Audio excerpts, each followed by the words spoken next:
पार गंगा हो ओह पार जमुना, बिचवे लागेला फूलवार। अरे फूल लोढ़े चलेली बेटी हो कवन बेटी, बांस के डालियवा लिहले हाथ।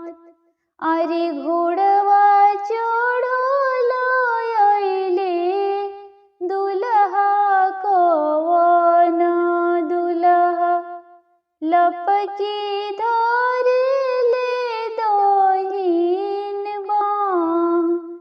छोड़े छोड़े दुल्हा हो हमरो दहिन बहिया, बहिया आयल फसुकवार। किया तो सुबवा हो सचवे के ढाड़ल, किया रूप गढ़ेले सोनार।